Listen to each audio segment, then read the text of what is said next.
This is Matt Hurt at Obsessive Viewer on Twitter. This is Mike White. You can find me at I am Mike White on Twitter. And this is ObsessiveViewer.com's The Obsessive Viewer Podcast.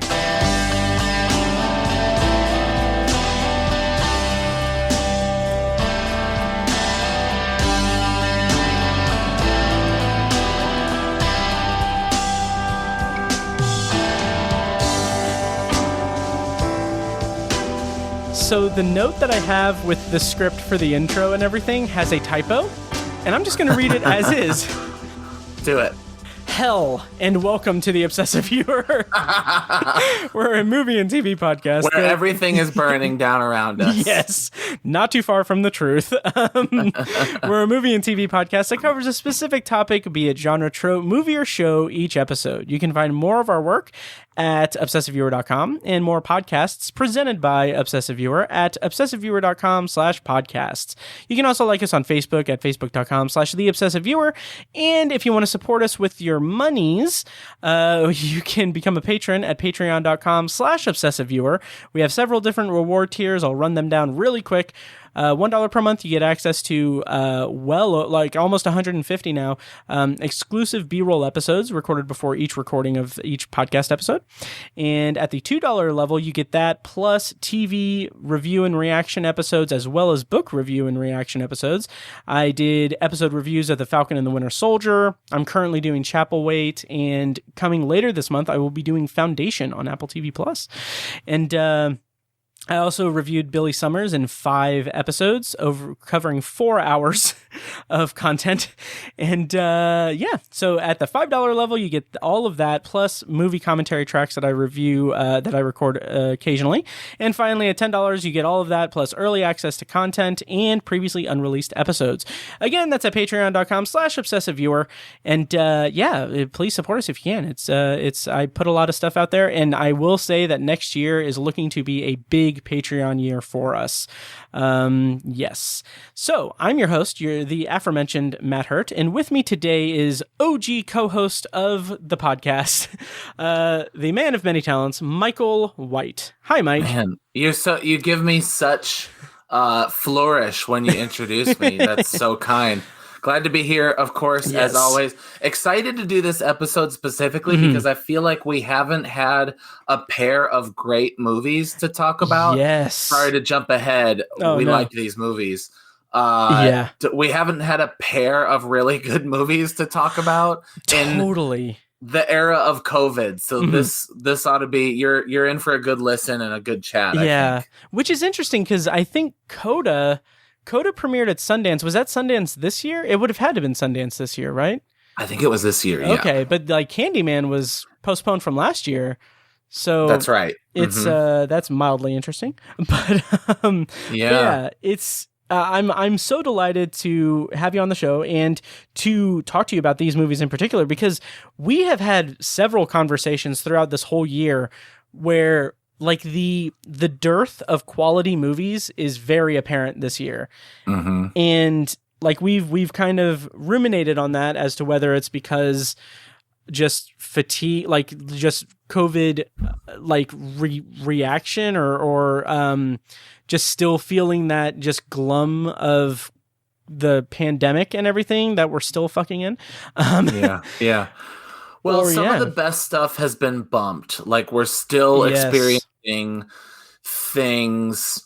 Movies that were meant to come out last year are being bumped for a second time or a third time. I mean, like major bumps for a second time beyond just the initial 1 month or whatever. So we're going to get some of those that were meant to come out here in the next couple of months, but I think it's going to continue to look bleak for a while, especially considering the productions that shut down because of COVID completely, or the people who they're just not making movies during the era of COVID. So it'll be a lot like after that writer's strike in 2000 whatever that was, 2005 or 6. I think it was 2007. 708.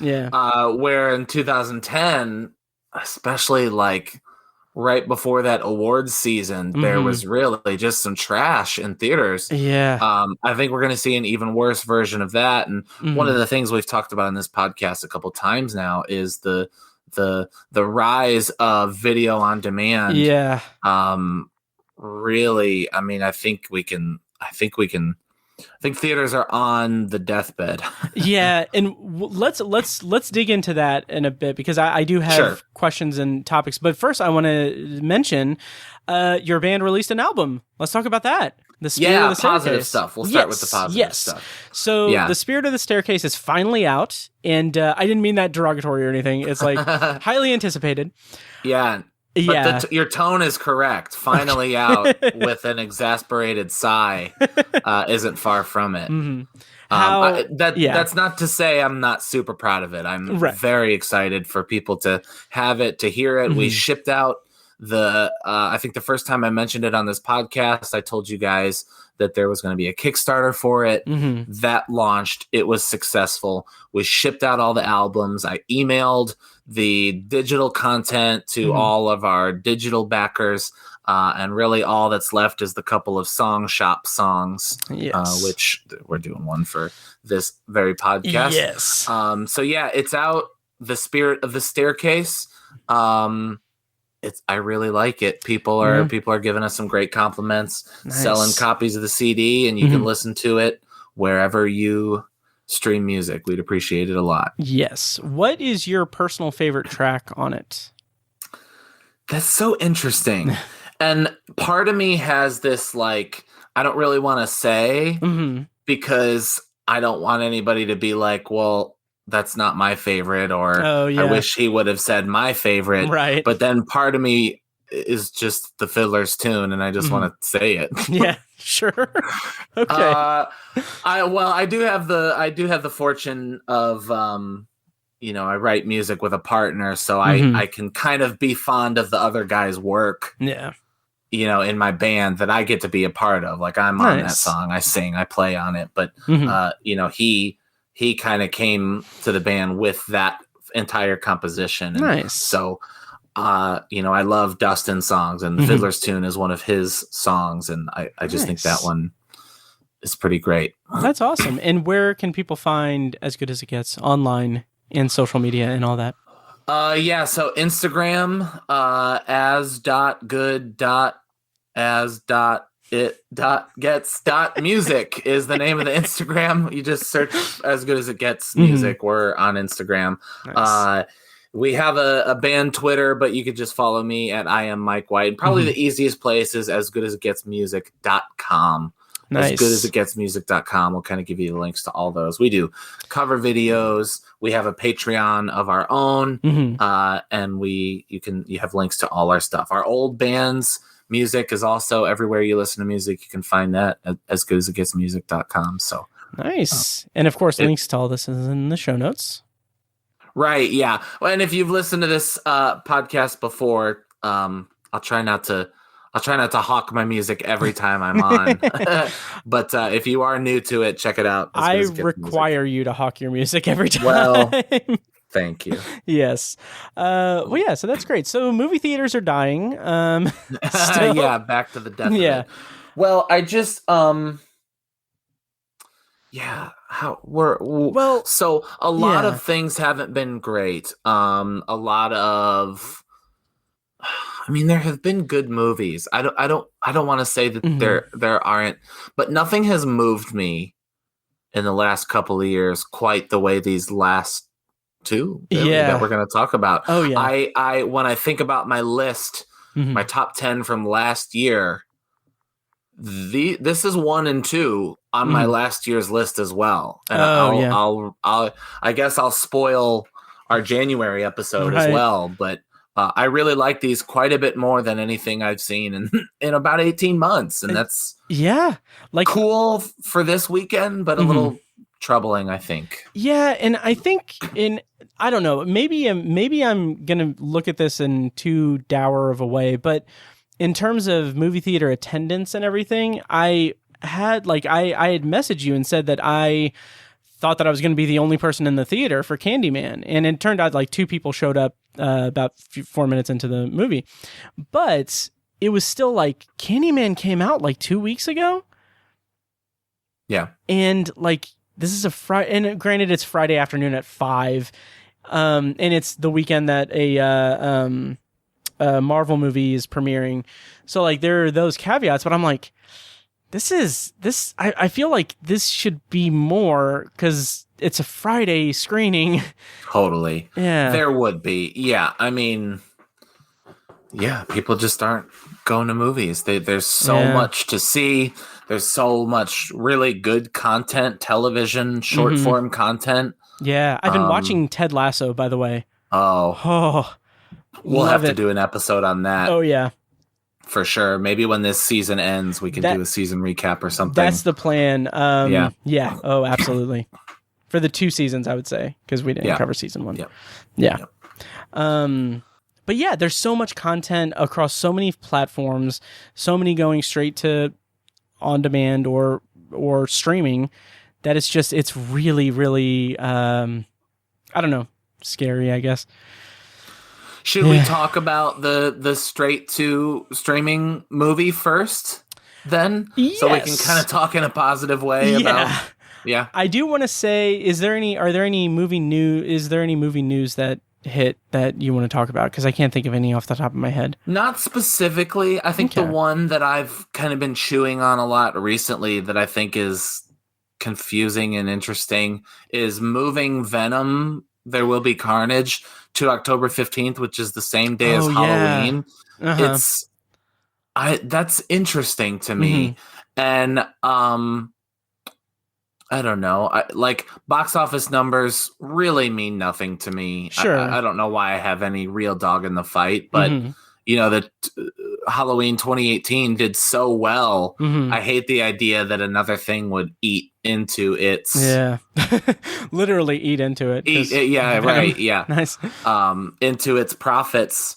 I don't know. I mean, I'm definitely going to see Halloween that weekend. Oh yeah. Rather than Venom, but yeah.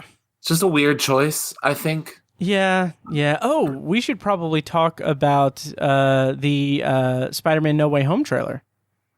Oh yeah. Yeah. Oof. How much do you want to spend? No, we can make as much time as we want. Yeah, as long as pizza doesn't fuck up the recording. Well, what was your reaction?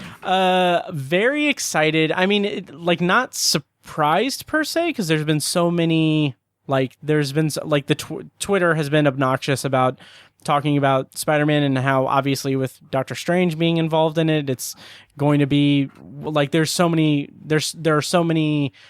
not leaks, but there were so many conversations about, like, oh, Alfred Molina is going to come back as Doc Ock. I think they may even have announced that or whatever. But just seeing that and seeing, like, the trailer, like, the Green Goblin laugh and everything, just it looks like it's going to be super fun. I have not revisited Far From Home since the theater, so I don't know how that holds up, but I love Homecoming so much, and I love Tom Holland as Spider-Man, so I'm very much looking forward to it. How about you? Yeah, same boat. I don't know, it didn't hit me with the same amount of excitement as like those early Spider-Man ones.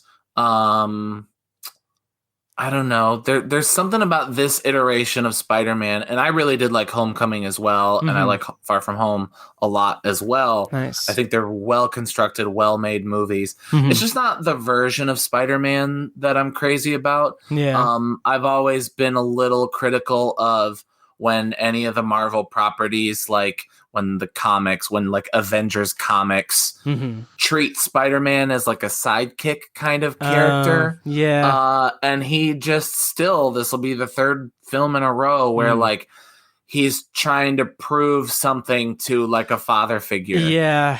And I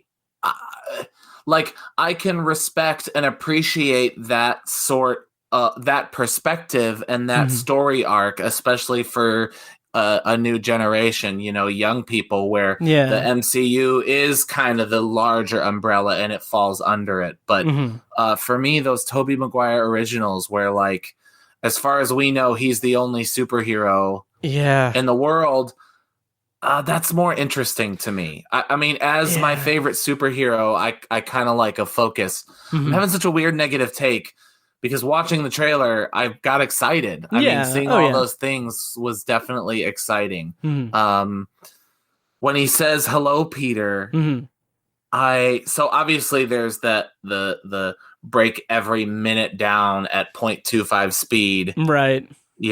Minutia.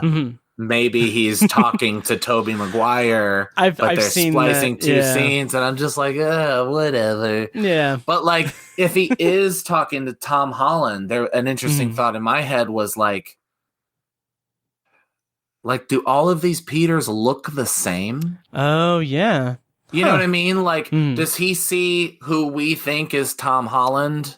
And it's just all the same guy. They just got different actors to play the same human being across different universes. Okay, so are you saying that Alfred Molina may not be the Doc Ock from Spider-Man 2? No, I'm saying if he is. Okay. I'm saying in his eyes, in this, it's so hard to talk about the real world and multiverses. Right. Like, do all the Spider-Men just look one way? Oh, okay. Like, they look like one person that looks like some amalgam of Tobey Maguire, Andrew Garfield, and Tom Holland. And so we see Tom Holland because he's played by a man named Tom Holland. Right. But does that character, Doc Ock, when he comes in from whatever universe he's from, does he see the same Peter he has seen all along? I'm gonna go on a limb and say no, just because I think that would be too convoluted for the movie. I think that if that was the case, they wouldn't. I don't know. I don't know. Why would he then assume that kid's name is Peter? I would almost stake my reputation on it being a situation where they splice together scenes and he's two not scenes. Yeah. Or he just like he's aware that he's in a different verse or whatever, and he has become aware that there is a Peter Parker that is Spider-Man in that world, and he knows that it's Tom Holland. Yeah.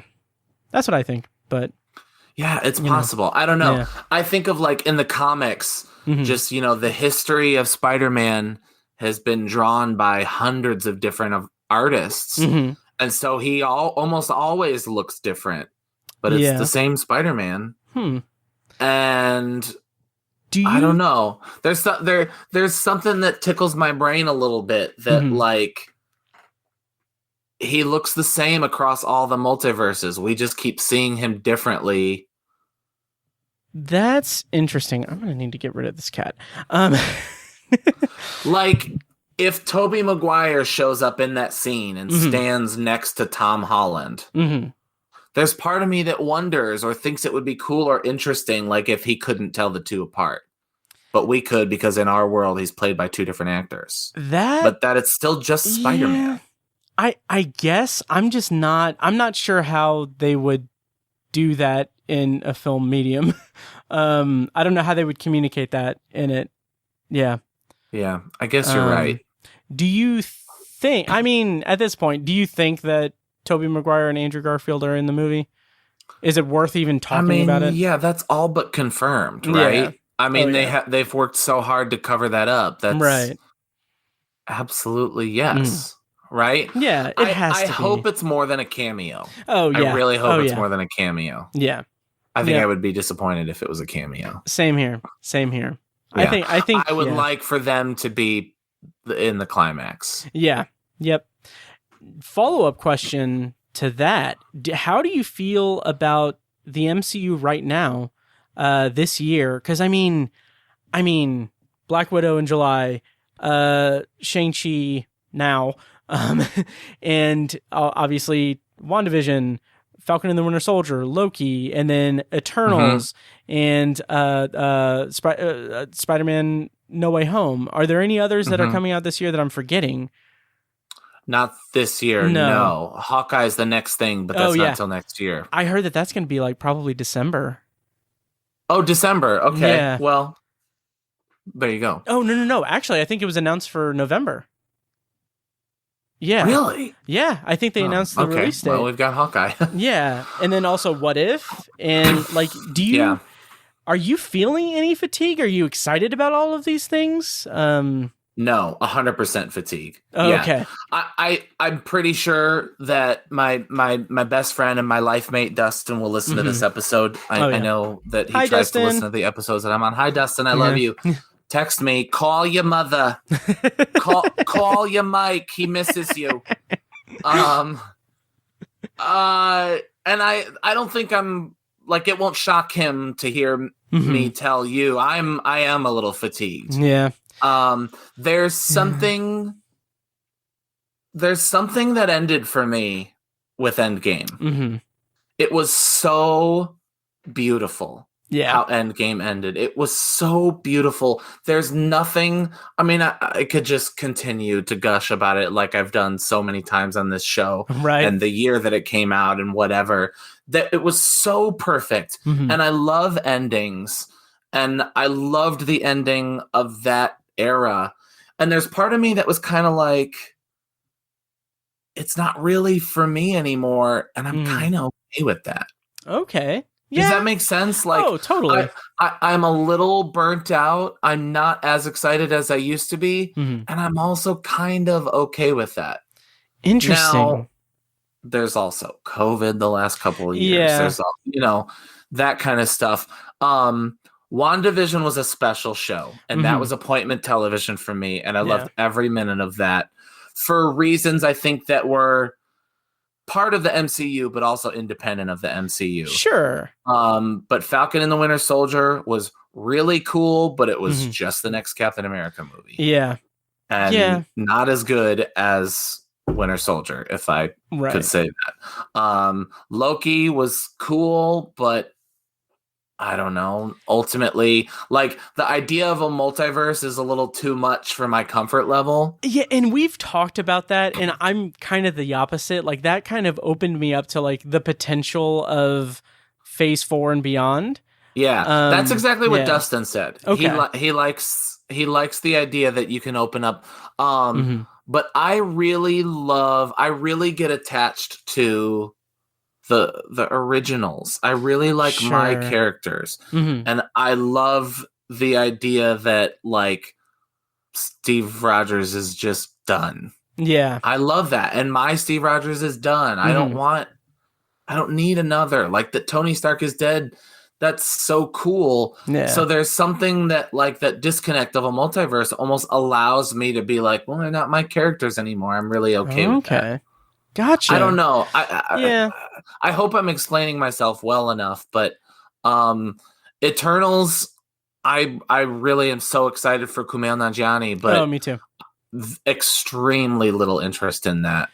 Yeah, and this is something that might be, I don't know, maybe I'm putting too much, I don't know, maybe I'm projecting, but I'm also maybe putting too much into what they're doing. But I do think it's unique that, like, what was it? I don't think this was Shang-Chi. Maybe it was Black Widow. But there was a moment where, in one of the multitude of things that have come out and everything, where they reference the blip, the whole Thanos thing, and, like, it's mentioned just, like, very briefly, like, oh yeah, everything changed like 3 years ago, and like it's casual, but still has that weight to it. And it was very much, it was a line. I wish I could remember exactly what it was, but anyway, it was such a vague reference to it that, like, in my head, I immediately almost connected it to COVID in the real world and not Thanos and everything. Yeah.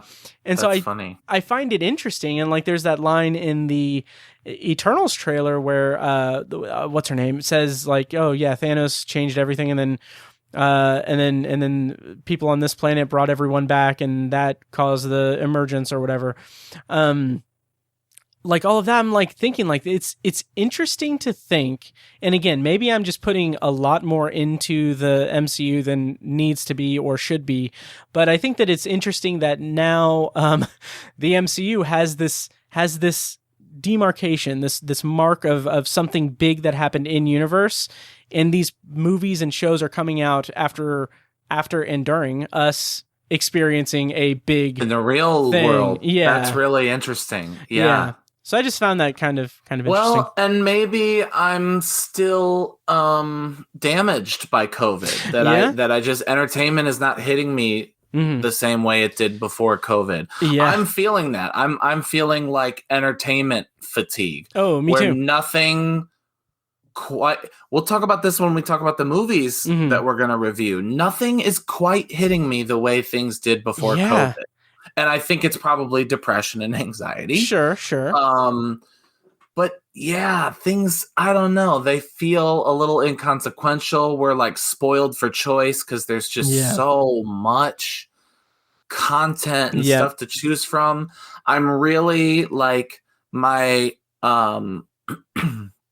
my most recent filter or lens through everything that I watch is like, what was the money-making choice? Oh, interesting. Here.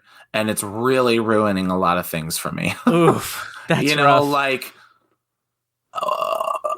the trailer for the Eternals. I saw that trailer, and I was 4% interested in that movie. Okay. On a 100% scale, I was 4% interested. And when like the early Marvel movies would come out and you would get like the usual people who would be like, we don't need another superhero, blow them up, they're all the same. I was like, yeah, you don't understand. This is Captain America from my comics in a movie. And I'm sorry you don't understand that. But now I'm feeling their perspective when Disney is like, look, here's an Eternals. Yep. You're going to love this one too. And I'm like, no, it's just another people in stupid costumes using magic. Yeah. Which I feel bad saying. Like, I'm making fun of nerds. I'm making fun of my own people. Well, no, but with the Eternals specifically, I don't know anything about them, but like judging from the trailers and everything, that plus, I mean, even Captain Marvel is guilty of this. Like, they're super powered. Like they're unstoppable. Like they're overpowered. They just seem like there's no reason to doubt their abilities, judging from what I've seen in the trailer for Eternals. Like, I mean, like, oh, we've been around for thousands of years. Like, okay, cool. So you can't die. What are the stakes? Like, how are you going to?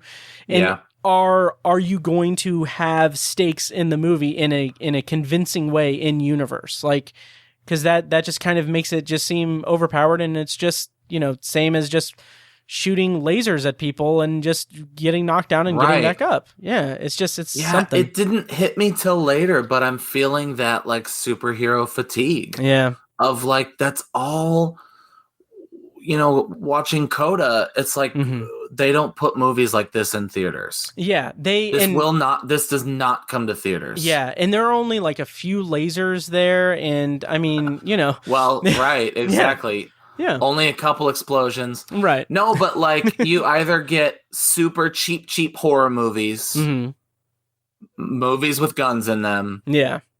Or superhero movies. Yeah. Yeah. That's it. You have to seek out. Yeah. And now they've infiltrated our television. Right. With Disney Plus. Oh, yeah. Oh, yeah. I don't know. I hate to even sound like a critic because I liked those shows. Yeah. And watching them on FaceTime with Dustin was a real treat every week. Well, I also think that part of it is maybe from my perspective, like I'm still interested in a lot of the stuff coming out just because I don't have that comic like mindset. Like I'm like none of these are my characters because I've never read the comics. But part of me is like, okay, well, like we're getting 2020's properties and 2021's like pushed together, and it's like this is too much. Like, I mean, what, 4 movies and 4 or 5 shows? It's just it's way too much. I can't keep up. My nerd credit punch ticket is like it was empty for a year, and now it's just like 2 punches per month. Yeah, I wanted to do episode by episode recaps on Patreon for What If, and then I was just like, I watched part of the first episode, and I was just like, I mean, I'll watch it, but I'm like, maybe I'll just do a season recording for it, because I've talked so much about the MCU over the last year or so. Yeah. That I don't know that I can do episode by episode of this half-hour show that is so contingent on the lore established in it. Like, I'm sure I could, but I don't want to burn myself out too much. Having said that, Shang-Chi I really liked. I will say that. Yeah. Like when a podcast I like has a guest that I don't care for, and I'm relieved that I don't have to listen to an episode. The fact that What If is alternate possibilities and not characters that I have to be invested in. Sure. I don't feel sad that I'm not watching What If. Okay. I'm sorry, Dustin. Gotcha. I'm sorry, Dustin. I love you. Yeah. I'm not sorry, Dustin. But yeah. So I don't know. But yeah, so we've got you on the hook for Shang-Chi, Eternals, episode by episode of Hawkeye. And then, When I think about seeing the Eternals, I wonder what else will be coming out that week. Oh, yeah. And what are the odds I would see something else? Yeah. In all of those movies and MCU properties that I named, I don't think I actually named Spider-Man No Way Home. So that's another one. Oh, yeah.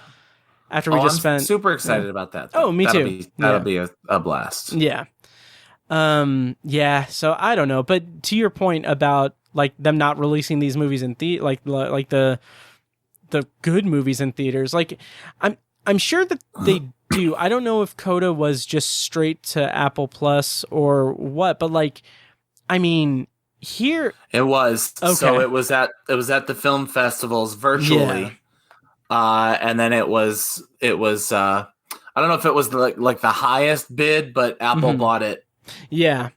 Okay. Right there. Just solely Apple TV, so they didn't release it in for Apple TV Plus. Yep.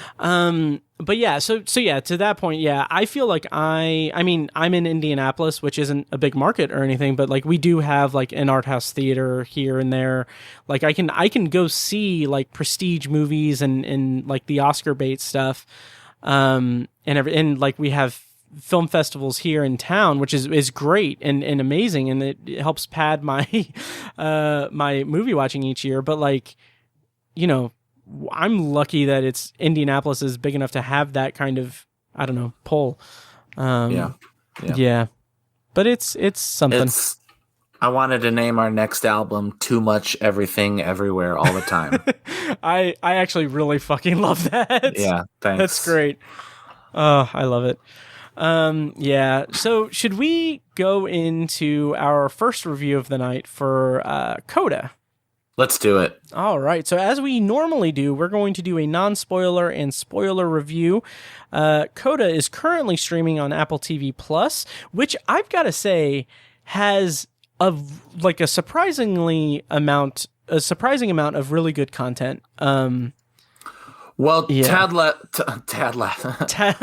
Led Tasso, if you watch that episode, is one of the best pieces of entertainment I've seen in the COVID era. I mean, that is worth the Apple TV Plus subscription just to feel good when everything is burning down. Yep. Did you see hell and welcome to the Obsessive Viewer podcast. Right. Nice. Did you see the thing about the guy who plays Roy Kent. Yeah. How there's some weird fan thing where they're like, I think he's CGI. Yes. Yeah. Did you see his response to that? No. It's so fucking like, when you have time, check out his Instagram, because he posted something where he has like a filter, and then do you want me to spoil it? Sure. Okay. He says like, because like there's like people like there it kind of went viral that people on like a message board somewhere were talking about how he looks like he's CGI and not a real person, and there's like this whole theory that he's actually computer generated. It's just fucking ridiculous. Like when I saw that, I wanted to retweet it and be like, it's okay not to. You don't have to say every half-thought opinion. Like, just think about it a little bit. Yeah.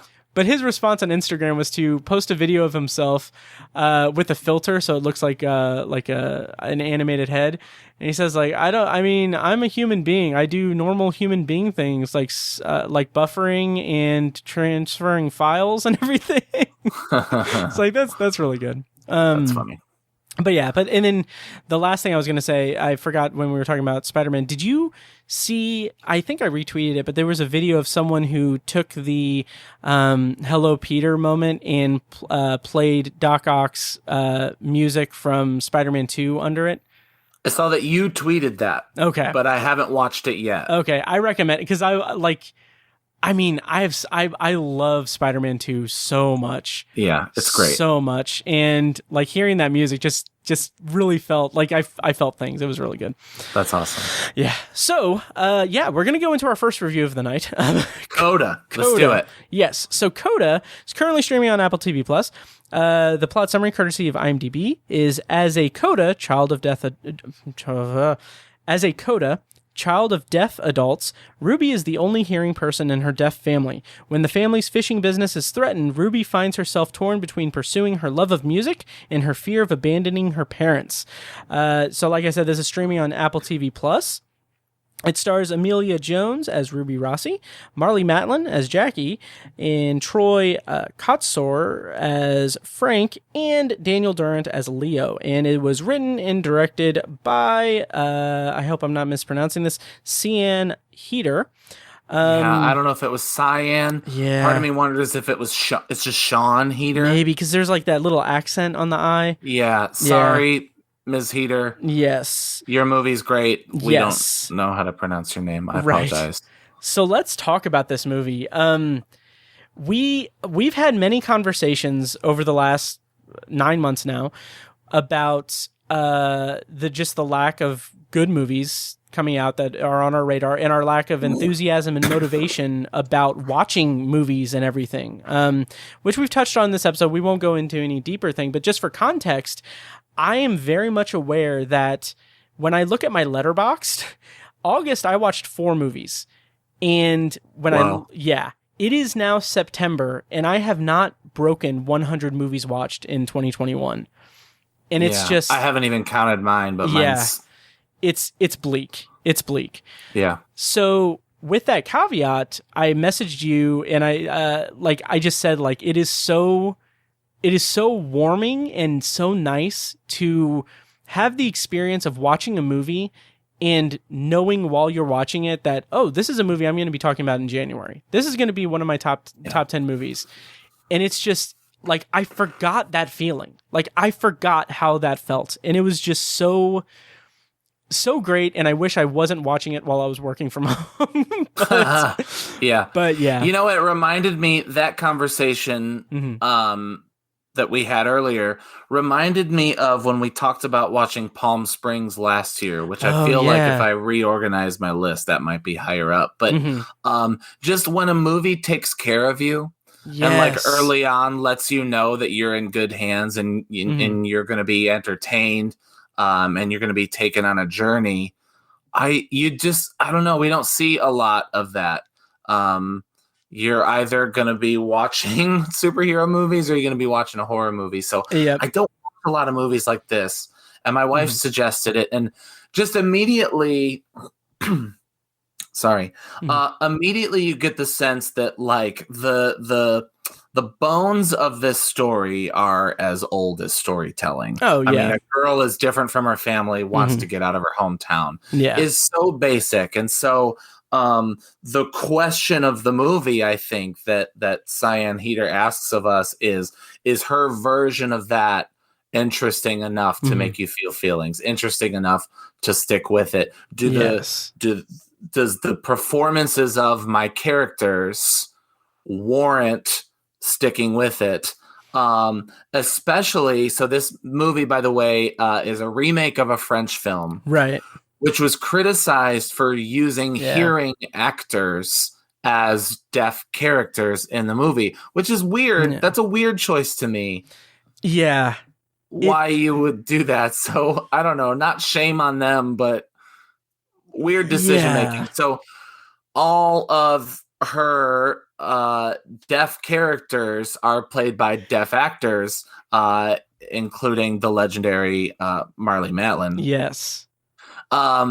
And they're excellent. So let's start there. I think we should start with the performances. And before we get to that, actually, to your point, and well, maybe this is a deeper conversation, but like, also, yes, it is kind of a story as old as time and everything. But I think that and you touched on this, one of the things that I found really intriguing about it and really satisfying about it is that it is depicting, it is shining a light on people that are different from you and I and have different life experiences, and like the way that informs Ruby's choices and her dilemma throughout the movie is like it just really it's amazing, because the thing that I love about movies is that they're empathy machines, and like it just made me, I was so like, to borrow your phrasing, like the movie was holding me and it putting me in a position where I was feeling for these characters that I don't share their life experience, or I don't share their unique experience. Yeah. And so just like, I love it when a movie can do that and do it so well. Well, for me to kind of go back to where I almost took it, that's in the performances for me. Yes. They're so good and so believable. And there's a moment where my personal favorite character was the dad. Yes. He's great. I connected with him on like a fatherly level, but also watching his emotional journey, which we'll save some of it for the spoiler section. But there is a scene where, so one of her conflicts is they own a fishing boat, and she is their interpreter for all the people who they sell their fish to, because they're completely deaf. They're signing only, and she is hearing and can also speak sign language. Anyway, and so she, under the pressure of like wanting to do choir and hang out with the boy that she likes, she decides to take a day where she's not going to help them. Right. And then so a conflict arises and there's trouble. Yeah. And I think in lesser hands, in a worse performance or a not as competently directed movie, he would have like gone off on her. You left us in the lurch, you blah, blah, blah. And the way he was just like, if you would have told us, we would have had it covered. Right. It's just, I that felt like such a realistic, good dad performance. Like, I'm mad at you because you made a wrong choice, but I'm not angry at you for, you know what I mean? I'm not blaming you for the trouble that we're in. And that's why I was so taken with just that family dynamic, because it's their conflict with her choices and her decisions, even though, I mean, by all accounts, like the conflict that she has, her hopes and dreams are potentially something that will, enrich her life and create her own individual life and everything. But their conflict with that is never necessarily that they want to lose her, but it's more that they function as a unit, as a complete family. And that family dynamic is so beautifully told. And like when you come across those conflicts, like the one you referenced, it's not something that is out of like a sense of propriety. Like like you said, he doesn't feel like she should have put her decision, her day ahead of her family commitments and everything, because there's no question of how committed they are as a family. Right. It's just when, something happens that they're let down or they're struggling with something, it's a complete it's a complete unit and not just an internalized central thing for one person. I love that. I thought it was written just because you're family right. dynamic. Yeah, you're right. It could have been totally melodramatic, totally contrived. You left us, and this is your fault. You're never allowed to sing again, or whatever bullshit. Yes. Yeah. Yes. And I think, to me, the thesis of the movie is the inherent ways families misunderstand each other, even under the best conditions, right? Like, there's the boyfriend, the love interest, not boyfriend, but love interest character even kind of explicitly says, like, your family loves each other. They laugh, they're connected, they understand each other. But so, like, we get that glimpse of, there's a handicap. I don't know if that's the politically correct way to say that. But the fact that they are deaf has its own struggles, but they work as a unit, like you said, where they rely on each other in a certain way. Yet, as well as that functions, they still misunderstand each other the way all families must understand each other. And the plot of that is illuminated through the fact that the main character, Ruby, like, doesn't know if she can sing. Yeah. Because the people who would hear her sing can't hear. Yeah. And so they literally don't know or don't understand. That's so beautiful and fascinating to me. Yeah. And there's the moment where the mom is like, she's a teenager. If I was blind, would you want to paint? Right. But it's like, no, she's good. Yeah. You just don't understand because families are these units, but different people are different people. Yep. It's just, That's so, like, beautifully complicated and real and like made uncomplicated in this really watchable and easy to follow package. Yes. And just, And again, the acting, just like, it's like you feel the drama of it in a natural way. It's just like, there's a scene we'll probably talk about in spoilers where she has an argument with her brother, and just like, it's beautiful. It's so wonderful. It's incredible. So the brother's main arc is his frustration with being the older sibling and wanting to take agency. Yeah. Which I kept thinking, like, when I kept thinking of that scene in Arrested Development where Job is like, I'm the firstborn, I should be in charge, and Michael's like, do you want to? No, but I'd like to be asked. Yeah, that's a really good point. That's funny. Yeah, not to disparage the movie at all, but that's just the pop culture reference that I made. Yeah. So the catalyst for Ruby's journey is the eccentric, interesting choir teacher. Yes. You want to talk about him a little bit? Yeah, he is a person that's in the movie. Is he Arthur? No, I don't know. No. Because he has a last name, but in the credits... Bernardo Villalobos. Eugenio Derbez. There you go. Derbez. Okay, there you go. I kind of felt like... Kind of like an incredibly handsome Latino John Stamos. Oh, yeah. Oh, right? Yeah. Okay, yeah. Yeah. I did think that his... I don't know, maybe his performance was like...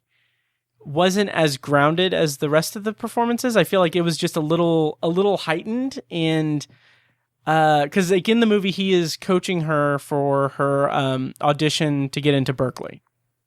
And at some point I think I just missed that. Because like for a second, really? Okay. Yeah, for a second I thought that they're just rehearsing their duets and everything. I'm like, he's taking it really seriously, like he's okay. And then I caught up with it because I'm an idiot. But once I don't know, I just felt like I liked his his arc in terms of kind of a no nonsense kind of teacher, but I just felt like his energy was like kind of a little heightened, I guess. I don't know. How did you feel about him? No, I'm with you as well. I thought all of their scenes were charming enough, and nothing about it bugged me enough that like it took me out of the movie or I disliked them. I thought it was better than any of the great scenes in Glee. Okay, sure. But like just by proxy or not proxy of like not performing scenes with the family, I don't know that he quite was in the same movie that they were in. Yeah. Do you get what I'm saying? Oh, totally. Like his approach was a little more after school special. Yes. Than the family was. He was playing for like an episode of Glee. Oh yeah. Ruby was not. Right. And the family definitely was not. Right. And I think that on a story level as well, I kind of feel like he's either written as or performing as or both the mentor to a character who doesn't have the confidence to go for her dreams, which is what it is and everything. But also I think that presupposes, or that archetype of a storyline is kind of based on the presumption that she doesn't have a home life that is healthy or good or anything. Like this is her only way out, where she has a good home life by all accounts. It's just that they literally just can't understand her passion the way that he does. And I think that there's a little bit lost in there in terms of how important her mentor and mentee story is, when it's also kind of when it's also combating or going up against or contending with the story of her and her family, which is the much stronger story point of the movie. I agree. Count.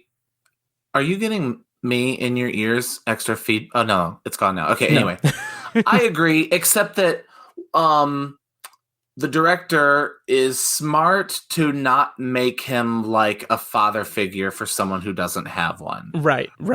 He really is just fostering that creativity, and that's why you get like the scenes of them singing and them breathing and doing that, where it really is this like entertainment focus, crafting your art focus to the point where like when she's late to a couple of practices, he goes off on her and he's like, I have a whole life that doesn't include you. Right. I think that's a really key line, which that lets him off the hook a little bit. Yeah. Right. Or at least lets the director off the hook, that this guy is he's not a replacement. He enhances her talents. Yeah, and I do like that kind of no nonsense kind of approach for him. Like I totally like he reaches decision points that's like, yes, it is. He is not he's not solely the mentor. He's his own character. He's his own three-dimensional person who has a life off screen. Right. So I do appreciate that kind of level of dimension that's brought to the movie. What about Miles, played by Ferdia Walsh-Pilo? I don't know how to pronounce that. He's an Irish actor, and he was in a great movie a couple years ago called Sing Street. Oh, did you see that movie? I never saw Sing Street. Oh man, I watched it at work during quarantine while my kids were virtual students. Nice. I heard incredible things about it. Oh, it's so good. It's so wonderful. It's kind of like this. They're almost like the Beatles trying to come together and figure out who they want to be, but it's like set in the 80s. Nice. And it's also, I guess it's in Ireland. I don't know. He's Irish. His American accent is fantastic. Oh, I wouldn't have thought that he didn't have an American accent. That's amazing. Yeah. What do you think of him? I thought that he was fine. I thought that he was good. The drama around, the comedy around that character and that scene in the house is fantastic. It's great. Yeah. Yeah. But the fallout of that is, it's fine. It's a little too. It didn't feel like it. I don't know. It didn't have enough substance for me to really be. It was like very much a secondary plot line and everything, which is it's fine. But yeah. I'm of two minds about it. I think his performance is pretty good and cute. He's cute as a button. They're cute together. Yeah. There's the half of me that's like, it's absolutely secondary. It's absolutely, they just need a romantic interest to kind of do that thing. And then the other half of me is like, well, yeah, but that's also the most important thing to teenagers. Sure, yeah. You know what I mean? If there wasn't a boy in the class that she was interested, that would actually be disingenuous. So, right. And it also kind of helps with her stage fright of sorts and everything like that, anxiety she has in that scene. Also, I just want to point out that I know that minutes have passed since this, but I don't know if this was intentional on your part, but when you were talking about Sing Street, you said it's like the Beatles and they're trying to come together. I know. Yeah. I heard it too. Yeah. We ought to just let it be. No, nice. Let's go on. I was trying to think of how to work in Hey Jude, and that wouldn't have worked. Yeah. So well done. But yeah, I thought that it was fine as a kind of supplementary thing, but I don't know. I could take or leave that arc. I do want to talk about the end of his arc in the movie, which we'll talk about in spoilers. But yeah, we'll talk about it. Yeah. It's weird. Let's see if we can kind of dance around the third act without getting spoilery. Okay. So we can kind of discuss those feelings and then talk specifically. Well, first let's talk about I almost just called her Ruby Rossi. Amelia Jones. Yeah. I mean, in my old age, I am finding myself really loving seeing like young actors just fucking knock it out of the park. Me too. And like this, yeah, it's the same kind of thing that I thought when like watching Stranger Things and watching other things. I'm like, I'm watching like the early parts of like long careers of performers, and I'm just like and she is incredible. Isn't there something?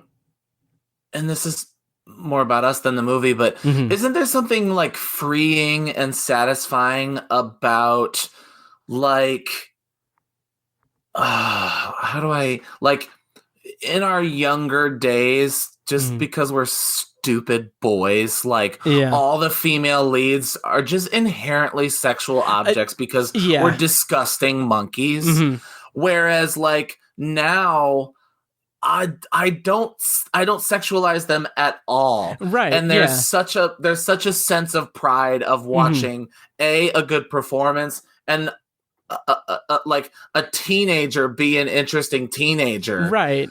I find that really fun as a teacher of feeling like not so much a father figure to these kids. They don't need me to be a father figure, but as a mentor figure. And then when you see it in performances as well, you're like, oh, good for that kid. Yeah. That's awesome. And I wonder how much of that is also the industry itself. Granted, this is, an independent movie and everything, but I mean, do you think that with the whole Me Too movement and everything, do you think there has been a concentrated effort in the movies that you see on a big scale of people less sexualization? Yeah, absolutely. Yeah. Yes. And it's so like it's like you said, it's refreshing. It's good. It's authentic. It helps me feel like I've matured a lot. Cause I mean, in our youths, we were dumb kids and it's just, it's really, it's nice. Yeah. So her performance, how they found, I don't know if she had to learn sign language for this. I read in the trivia, she spent, I think like 9 months, learning sign language and learning how to like be on a boat, on a fishing boat and everything. But she's excellent. Oh my God. Flawless. Someone who is great at signing, great performance, and also can sing. Yeah. What a powerhouse. Oh yeah. Yeah, and it was awesome. Like the whole time I kept thinking cause I peeked at the trivia while I was watching it. And so I saw like, oh yeah, she committed to learning how to sign and everything for the movie. And like, I'm just thinking like, the drive of that, like, but just to think like, and of course I'll just put this back on my own perspective and everything. Like I mean, she's what, 18, 19 or something? Yeah. And I'm like, when I was that age, I could not have cared less about doing something. Yes. Yeah. Like I would not have put that much effort into something. Yeah. And just like it's just really remarkable to see a young talent who clearly has a very strong range and hold of her craft. Well, and her singing voice it's really realistic to the point where realistic and natural to the point where like I wondered how much of the scenes with her singing were ADR'd. I was wondering that too. Some of them didn't sound like, if you think of the worst example of bad ADR singing, for me it's Hermione in the Beauty and the Beast live action. I never saw that. It's so terrible. It's so terrible.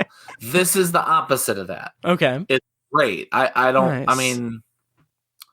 know. It's natural. Like they kind of let the flaws stay there, which is so rare, I think. Nice. Yeah. She's great. Yeah. Oh yeah. I'm super looking forward to her career and her inevitably being snatched up by Disney and being in a Marvel movie or a Star Wars. Yeah, for sure. Yeah.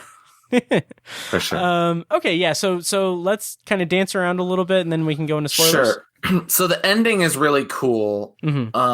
Because there's kind of like two major centerpieces, and they're not really centerpieces because they're not even close to the center of the movie. There's like two major emotional climaxes, and they're almost like mirror images of each other, I think. Right? Interesting. Did you cry during either of them? I got very, very choked up. Tears didn't stream down or anything, but I did get choked up and teary-eyed in two distinct parts. Yeah.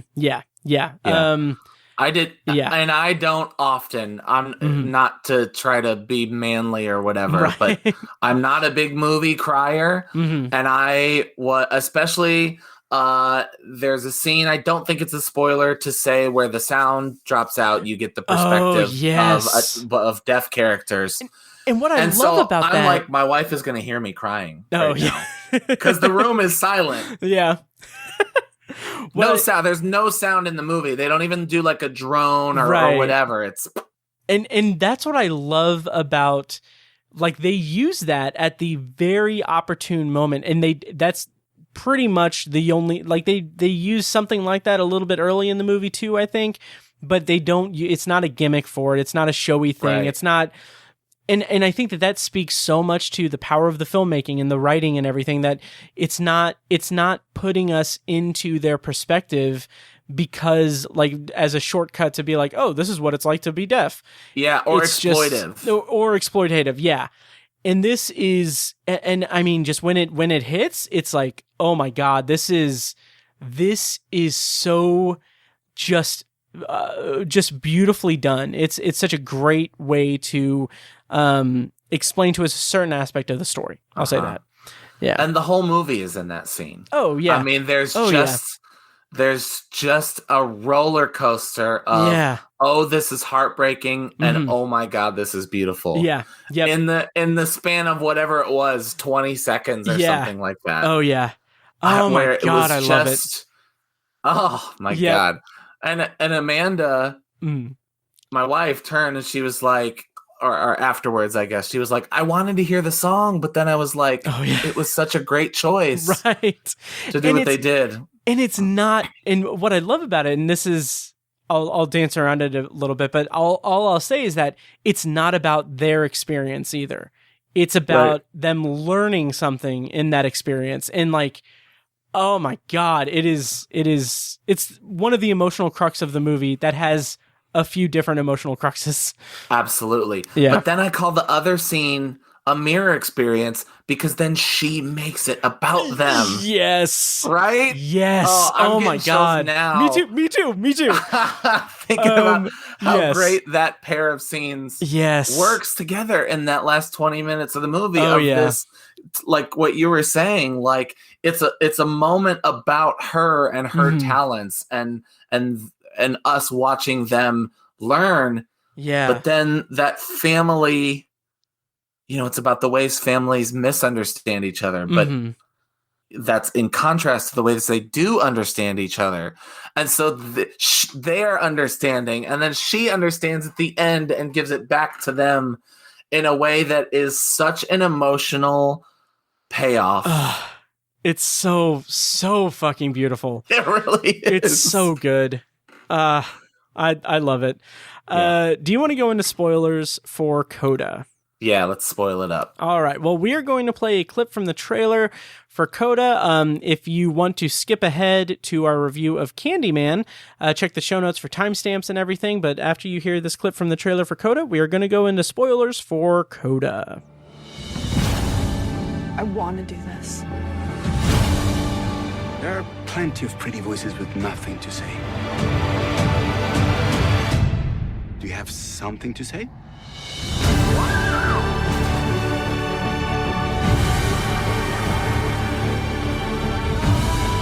You will be required to have a hearing individual on board at all times. Okay, so Mike, let's talk about Miles, I think, first, and spoilers. Okay. Yeah, he gets done dirty. Yeah, that felt so incomplete to me. And so just it just seemed like it. I mean, the whole subplot seems kind of secondary, but it also just seems like what was the point? I don't understand what his arc was in the movie in that case. Yeah, what's his movie about? Yeah, his parents don't give a shit. They fight. They want a divorce. Does he not really want to go to Berkeley? I feel like there's a sense like that he wants to play guitar, but he doesn't want to be in choir. I don't know. Yeah. It's such a side story. Yeah. And then his whole finale is I choked. Yeah. Yeah. Oh yeah. I choked. I didn't get in. Okay, cool.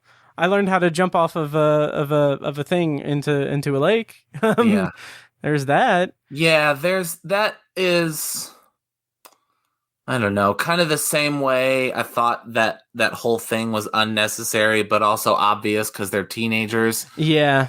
Early, there's part of me that's like, yeah, man, they're probably just going to break up. And that's kind of a bummer for the plot, but also like, that's just what you do with your high school boyfriend. And they kind of hint at that, or they playfully do that in that I think their last scene there where they're saying you're probably gonna chase some guy in Boston or whatever, and she's like, yeah, but yeah. I mean, that's cute. It's fun banter and everything, but it's also that's. I mean, they're gonna break up. They're gonna cry. It'll be sad. Yeah, but she's got she has to. Follow her finding dreams. her way. Yep.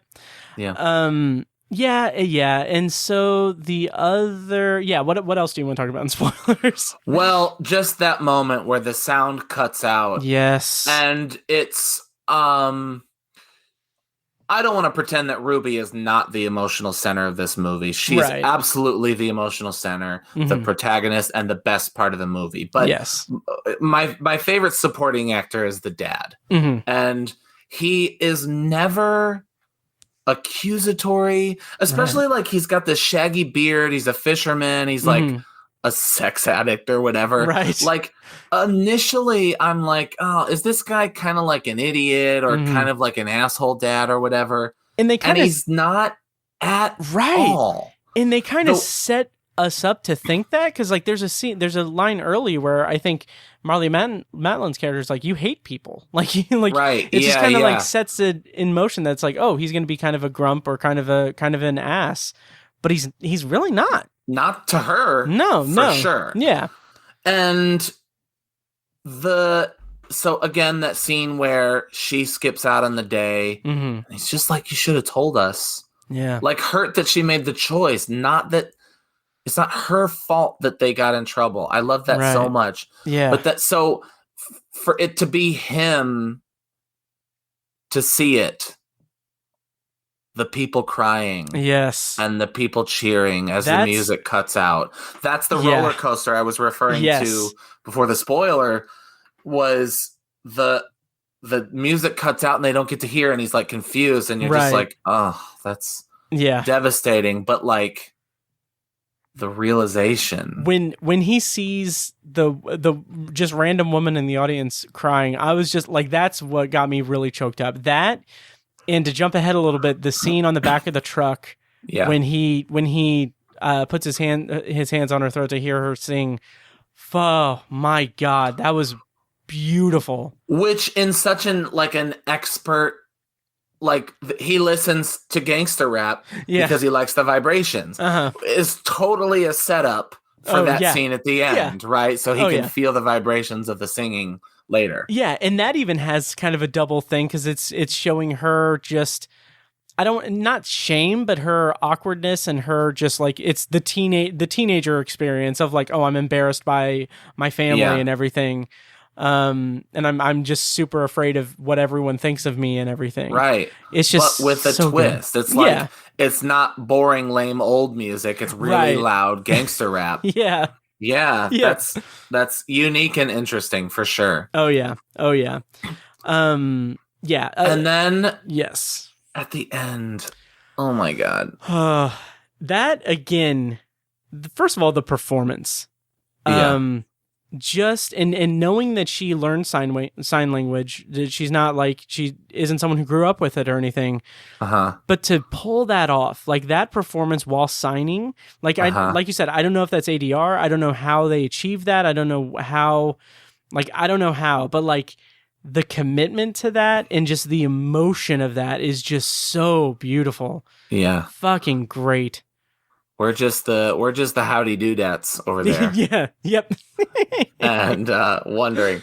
Yeah, no, there was part of me, again, my criticisms of the movie are so minor. Yeah. The movie's so great that I just let them dissipate. But like, showing up to an audition late, you're done. That's what I was thinking too. Part of me was like, no way. That, and just the way that first part of it went, like that, I'm like, there's no way. Like there's no way. But then I believe that because she can sign, that they would accept that. Yeah. Don't you think? I agree. Yeah, it's not that hard to suspend my disbelief, because that performance is so just incredible. Right. But also another part of me is like, I mean, I've got to assume that like they have only so many positions open or so many slots open, and how many people that were there on time and didn't mess up part of the audition are not going to get in because she. Well, I mean, I guess only one would, but yeah. But my point is, I also sort of believe that they would pick somebody who could sign just so they say they have somebody who could do something like that. Oh, I see. Okay. You know what I'm saying? Yeah. Like that someone who maybe did show up on time wouldn't get. I'm trying not to be critical or say that if that's right or wrong, because I'm almost like referencing affirmative action. Right. Yeah. You know what I'm saying? Yeah. There's part of me that believes that they would give her a spot. Okay. Because she could do that. Anyway, I don't. Whatever. We don't want to. I don't really want to get into that. Yeah, that's not really our place. But the performance is so believable. That scene is so beautiful when the family comes in and she's like looking up and like I sensed it was about to happen before it happened. The family came in and she kind of looked up, and I think I even said to Amanda, I was like, "She's gonna sing it to them." Oh, that's great. Yeah. Yeah, I was like I caught up to it like the second that I saw them on the back, and I'm like, oh, okay, yeah, like right before she started signing, I'm like, okay, yeah, she's gonna sign. Yeah. So great, so great. Let's backtrack a little bit and talk about the brother. So his subplot was that her friend, or was that someone else? Yeah, her friend. Okay, because like that did. I mean, I don't know. It feels like that subplot, and to a less extent, Miles's subplot with her, that just like that felt like it should have had more. That of makes something. me wonder if there was 15 minutes cut out of the movie. I think so. I would think so, because they set it up. They set it up that she would be. Like, that would be a big point of contention with her and her friend. And then it's not resolved in that way at all. It's just a thing. It would be like, as it is in the final form, the way we see it, it's a little bit of a plot device so that she can tell him that Ruby is great later on. Yeah, I agree. You know? Yeah. Especially they spend a lot of time with them early in the movie, that it's a little either something had to be cut or it's really an underwritten plot point. Yeah, I think it could be either case, or maybe both. I don't know. Yeah. Anything else on spoilers for CODA? I don't think so. It's just great. I mean, it is I'm stealing, like I said, from our January episode, but it's number one on my list right now. It's probably going to be number one on my list right now, too. Yeah. So moving. I haven't stopped thinking about it a week later. Yeah. And I just keep talking to people about it. Recommended it to my mom. She thought it was wonderful. It was really great. Nice. Yeah.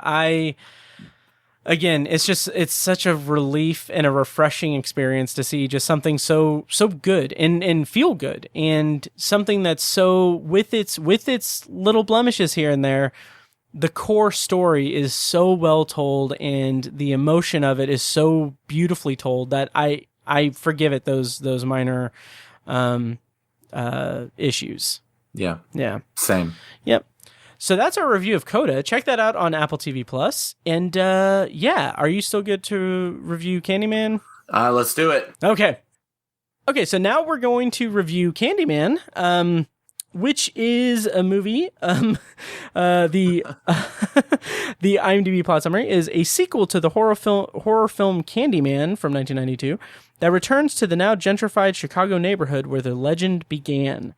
Candyman stars Yahya Abdul Mateen II, Teyana Paris, and Coleman Domingo.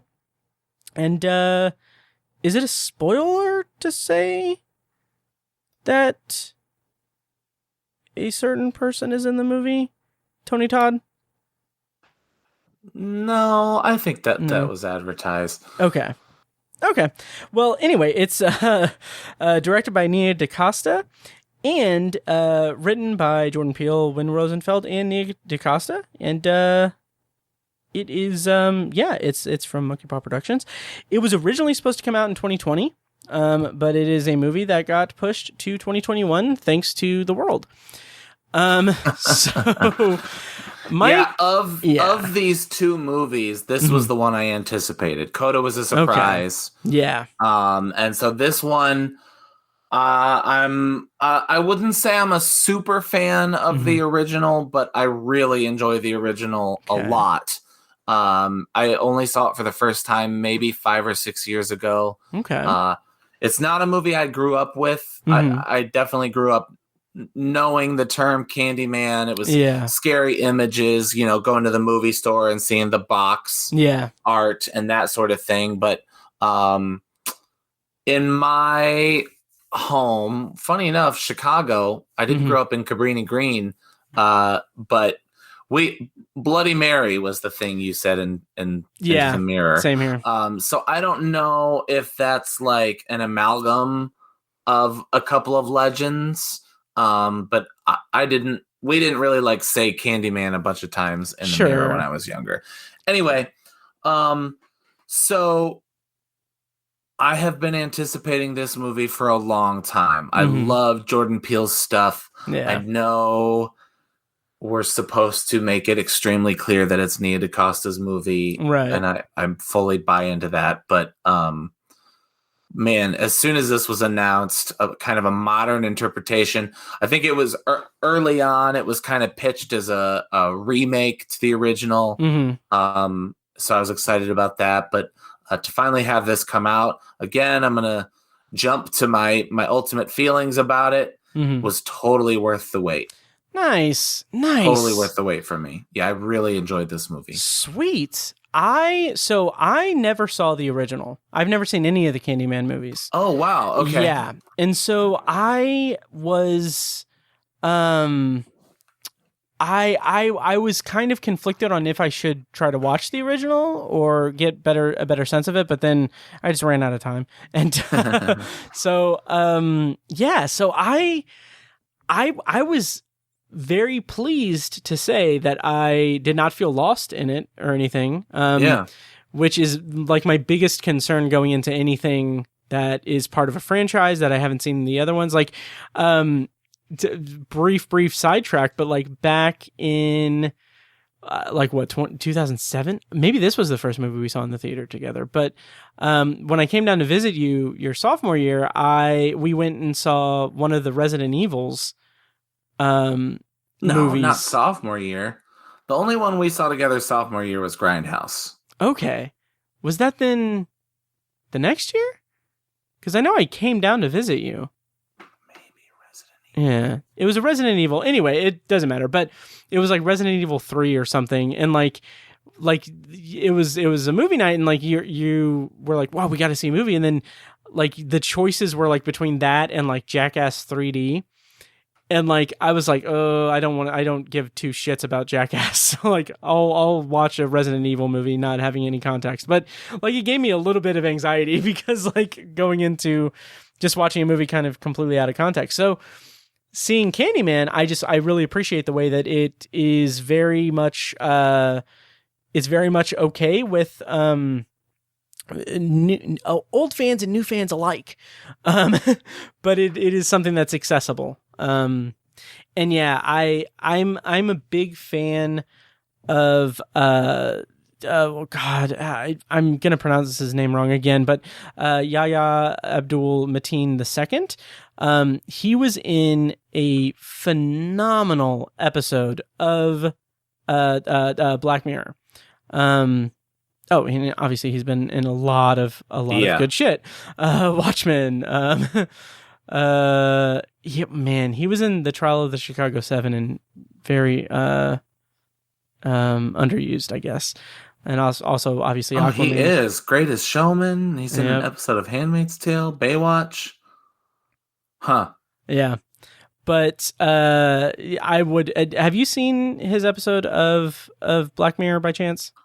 Of all of the Black Mirror episodes I've seen 0. Okay.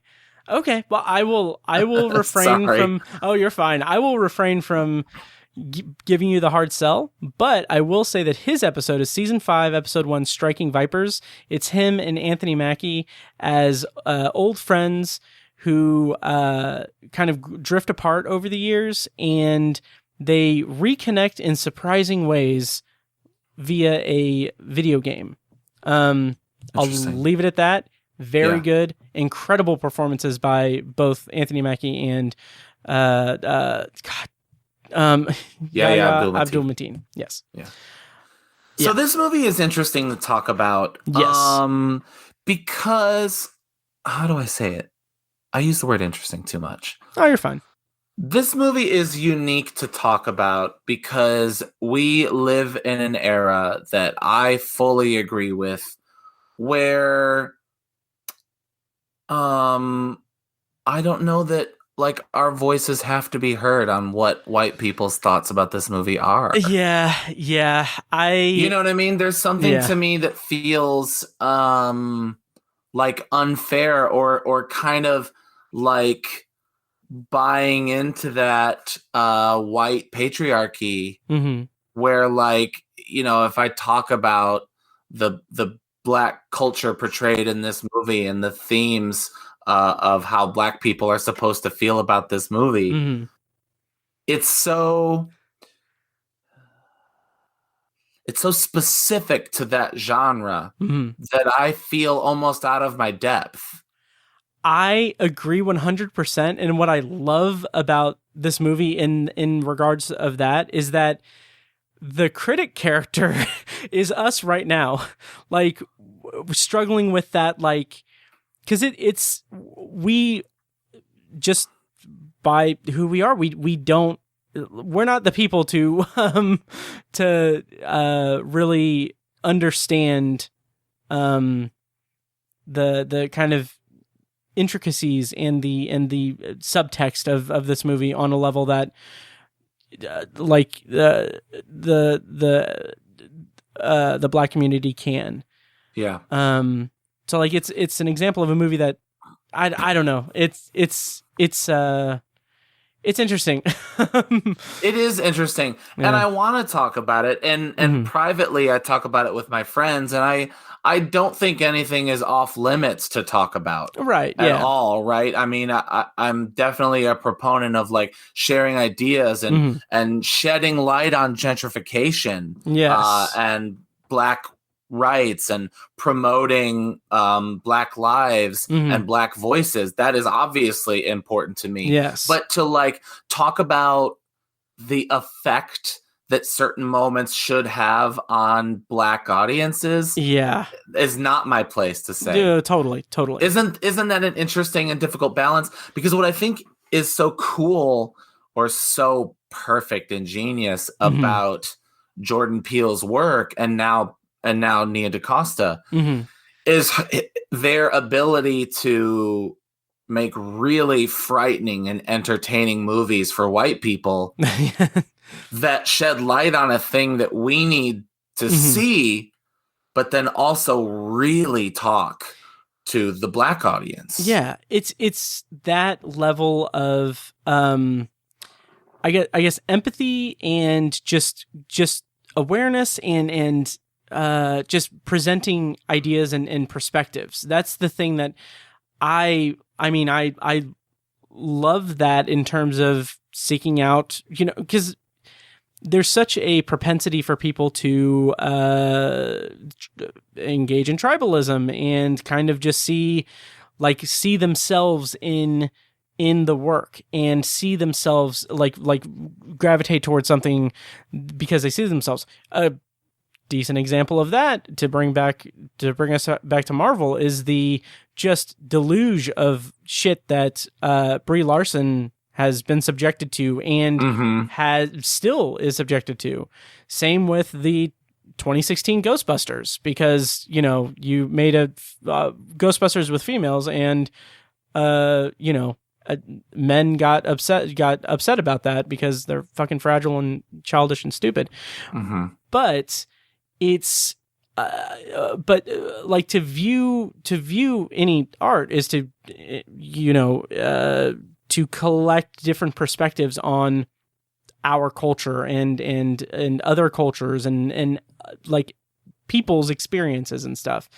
And the fact that we can do that and we can have that, like that a horror movie, not to disparage that genre, but like that a horror movie can be the vessel for that is really interesting. And I say that, and I'm putting my foot in my mouth because there's so many people who see genre movies and shows as like the I'll be frank, the fucking idiots who see like genre movies and shows and complain about them having politics in them when it's like they're inherently political. Like it is inherently. Yeah, like they're almost like afraid of this didactic perspective. Yeah.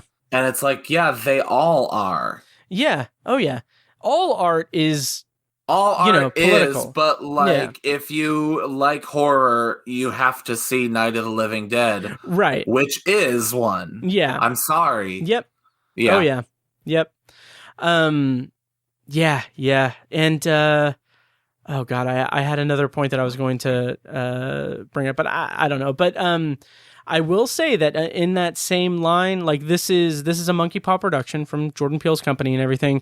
Jordan Peele and Win Rosenfeld were, the executive producers of CBS All Access's Twilight Zone, which I reviewed extensively on my solo podcast anthology. But I've got to say that show had 2 seasons, and I was sad to see that it wasn't going to have a 3rd season by the choice of the producers and everything. But I've got to say, seeing this movie, I really there were multiple times where I was like, I wish that Nia DaCosta had been able to do like an episode of Twilight Zone in season 3. Because I mean, just like the filmmaking, the way that the camera moves, those just massive wide shots, and just it is just gorgeous. Yeah. She already has an expert eye for color palettes. Yes. Like her like choices of reds and just moments every now and then are perfect. Like in Anthony's hat, I think is like for some reason I don't quite know what to make of it, but it's like always the focal point of my eye in every scene that it's in. And as the character kind of regresses, I was going to say progresses, but as the character evolves, he kind of almost had like his costume is like his white painting smock that he's wearing with just this red cap on his head. Great eye for colors. And those so also playing scare sequences in mirrors. A lot of howdy do dat moments. Yeah. So was that a thing from the original, or is that something that they did for this movie? Not quite. Okay. He's like lives inside a few mirrors, but there's no like he's not. You see it in the mirror, then he's not there. Gotcha. Like he would crash through mirrors every now and then. Okay. There's an interesting thing I want to talk about when we get to the spoiler section. Okay. About Tony Todd's Candyman and the connection to the original. Okay. That I think is really. Please listen to the spoilers because I think it's my favorite aspect of the entire movie. But we'll get there when we get there. Nice. And then those wide shots that you're talking about. There's one kill that is a very wide shot. Oh my god! That is so haunting, so good, so freaking good. And it's like it pulls back throughout it, and just like, oh my god, it is. It reminds me a little, not to. I mean, I don't know. It reminds me a bit of some of the scenes in Us, Jordan Peele's Us, like in particular in the house, the kind of home intrusion kind of scene. But this was just, I mean, it is that kind of just it mirrors some of the like establishing wide shots and like just the shots that you see of Anthony walking through the projects and Cabrini Green. Yeah. And like seeing like it mirrors that, and then like you see it's so good. It's so good. Yeah. Yeah. So okay, I'll tease a little bit what this movie does. Okay. Effectively and interestingly is that the movie opens in 1977. Yes. Which is before the events of the original movie. Right, because that was 92. Is modern in 1992. Okay. Right? Mm-hmm. And then so it's projects in 77. It's slums in 92. Oh. And then it's gentrified in 2019. Okay. The modern setting of that one. So it's cool that you get the bookends in this movie that take place around the original. Okay. With, about 20 years swing on either side. So the movie opens with a really cool, by the way, all the like production logos were mirrored. I loved that. Which I thought was really cool. Yeah. And then I'll admit I didn't catch this right away. I had to read it later. Okay. The opening is the sky line of Chicago, skyscrapers, but upside down. So you're looking down. How do you put it? You're looking up at the skyscrapers, but it's flipped upside down. So you're like on top of the bottom of the skyscrapers. Okay. Yeah, I didn't understand what that was when I saw it, but I think that's the best way to describe it. But I thought that was very striking. So the camera is on the street, pointing up. Yeah. Going down. But like the image is like inverted or something. But the image is inverted. Yeah. But the original opens with a helicopter shot right side up of downtown Chicago. Oh, that's awesome. Yeah. Okay. Nice. So it's a daytime shot. Okay. I think, if I remember correctly. So this is a nighttime shot of the same, walk, whatever, flipped the other way. God, that's so cool. Really great. Yeah. Yeah. And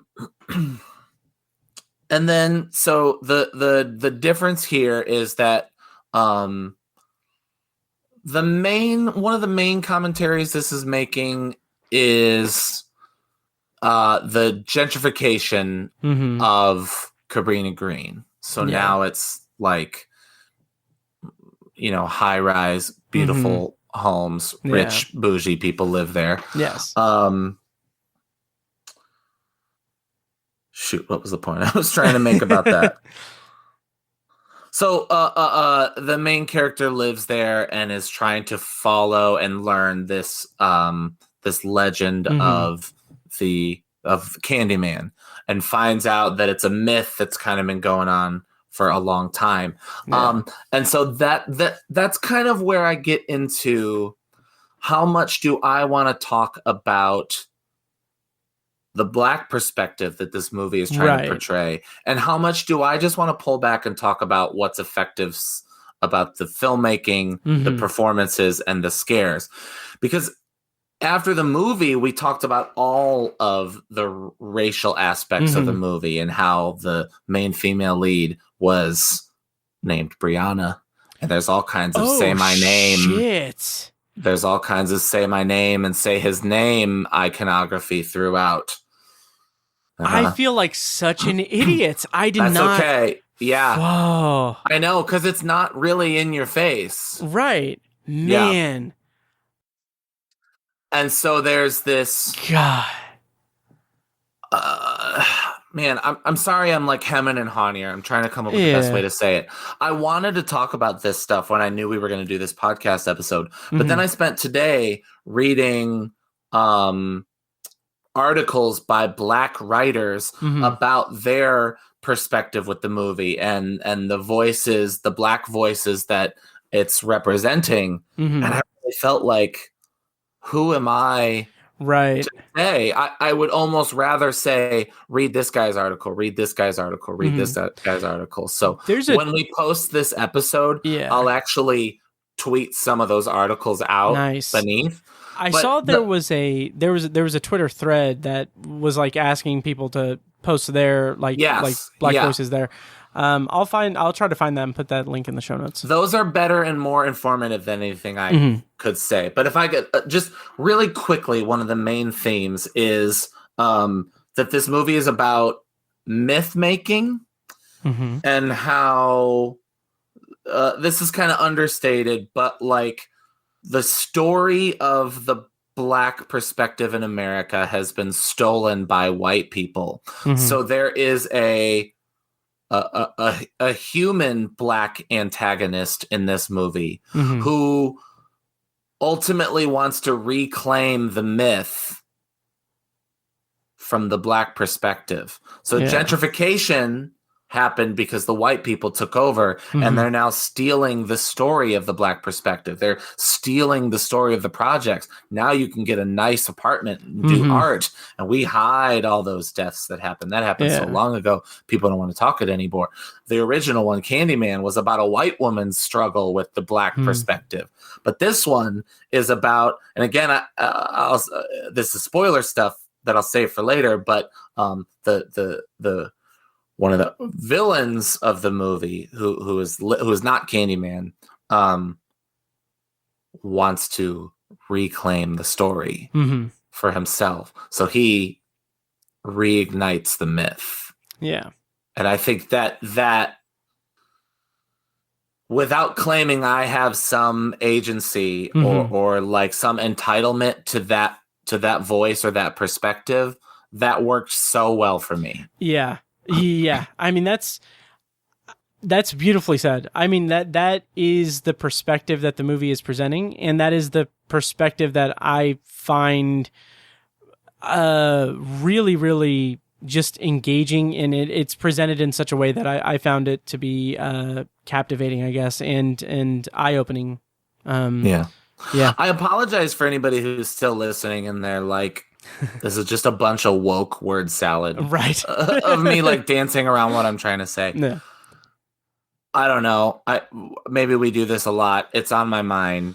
It's in the world right now. I don't think so. And if anyone feels that it's just like woke word salad, like, I mean, that it's in the fucking text of the movie. Like, this is what the movie is. Like, it's not two woke white guys talking about talking about the virtue signaling a movie or something like that. This is the fucking movie. Yeah, that's true. So yeah, it's text. It's hardly even subtext. Yeah, but it's done really well. So the scares. I thought this movie was scary. Oh my god, the visual component of it. There was a moment where I squirmed so much in my I was in the movie theater with and I was by myself. There were two people like a few rows ahead of me, and like I just instinctively squirmed, and I just let out a sound, and like I had to pull it back, because I was going to just flip out and just go like, oh no. Like I didn't want to disrupt these people's viewing experience, but like it was. Without spoiling, what were you talking? Oh yeah, that gets you, huh? That is one of the I just showed him on the chat, but that is one of my I can't do it. I can't do it in horror movies. It's one of maybe 3 or 4 things that can happen in a horror movie that I'm just like, nope, I can't fucking do it. And one of them actually also happens in the movie. I won't say specifically where it is, but it's underplayed a little bit, but the Achilles tendon. You don't want to be murdered in a bathroom. Well, yeah. No. Yeah. Oh, yeah. That one was super gnarly. Yeah. Yep. Just that guy. Oh my god. He reminded me of the character Crispin from maybe it's not Crispin. I don't remember the character's name, but in You're Next. Oh, okay. Just kind of that douchey white guy. Yeah. Oh my god. Bougie asshole. Yeah. Interesting that his name is Clive.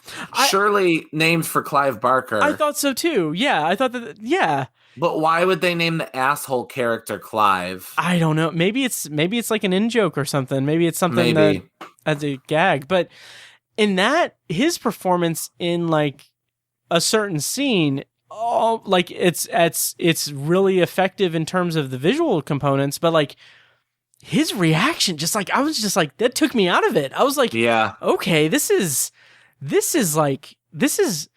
movie's going hard. Yeah.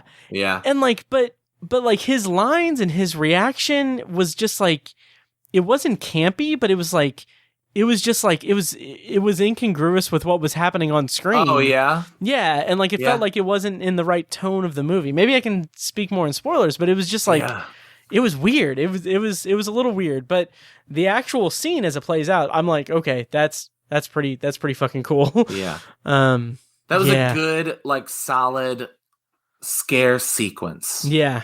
You know, that first, I don't know that it's too spoilery to say, the first Candyman attack, the first Candyman murders. Yeah. Candyman's in this movie. That's not a spoiler.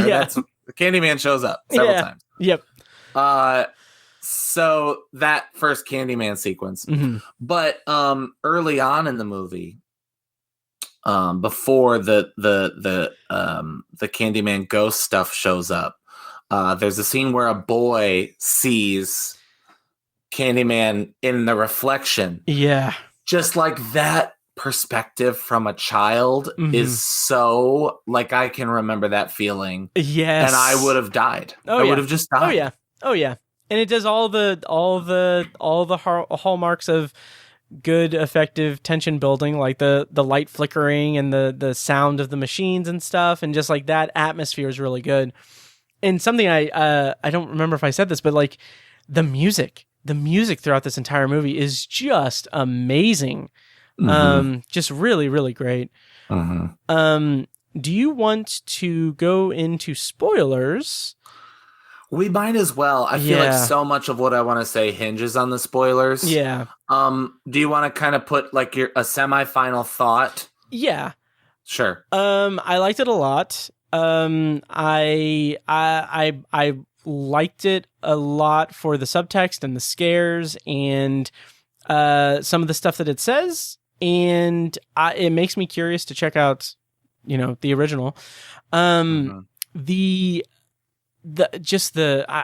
so excited to see more from Nia DaCosta, because just the visual component of it. Like I said, those wide shots were amazing. The way that the camera moves and captures it. I mean, it is fantastic.